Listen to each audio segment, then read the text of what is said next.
Brenna Bozarth is a recovering American consultant. She advised politicians, governments, and companies, ranging from biotech to aviation, in North America, Europe, the Middle East, and Africa for over a decade.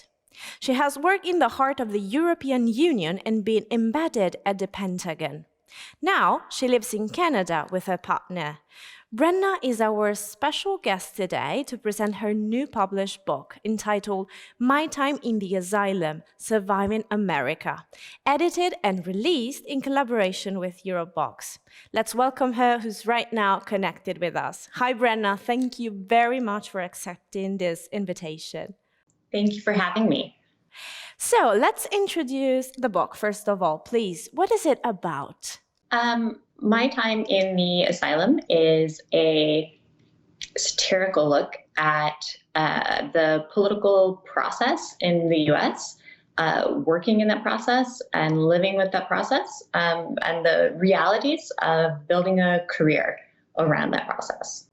Okay, is there a specific target of readers? Because the content is very specific, actually. So shall we define who's the target reader for the book? I don't know if there's a specific target reader. I think the protagonist is a young woman, so I think it appeals to a female reader. It appeals to people who are interested in politics. I'm not sure it would appeal to someone who is traditionally pro-military. I tried not to be anti-military in my views, but it pokes fun at some of the topics that people might take more seriously. So I think people who, keep up with current events or perhaps are frustrated by current events, is particularly in the U.S., people who are looking at what's happening even with the current U.S. political race, the presidential race, might be interested in picking it up. Well, we do not want to spoil the plot or the story, but we do want to know something more around the source of this book. So when did you decide, when did the inspiration to write this story come for the first time? Well, a lot of the book is pseudo-autobiographical. A lot of it is inspired by the work I actually did. And after I relocated to Canada with my partner, he would often say, you should write down some of these ridiculous stories that you have. Because a lot of what I did was not ridiculous at all, but there were moments where you would hear what happened during my day and think, no, that can't possibly be true.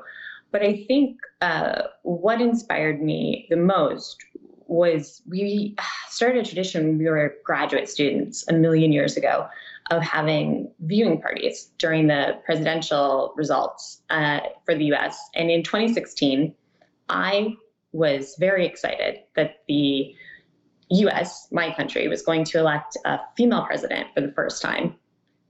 And they did not. They elected Donald Trump. And I was so frustrated. I was so very frustrated, but not actually that surprised. And I think that was when I started actually trying to write some of these things down, because to me, it made sense. It made sense if you'd been paying attention to all of the little shocks in the last sort of 20 years of American politics that Donald Trump was coming. It was kind of a natural escalation of surprises to me. And that was sort of when I started to try. Okay, so following what you're saying, what is the thought, the reflection that you want to generate in your reader through the story?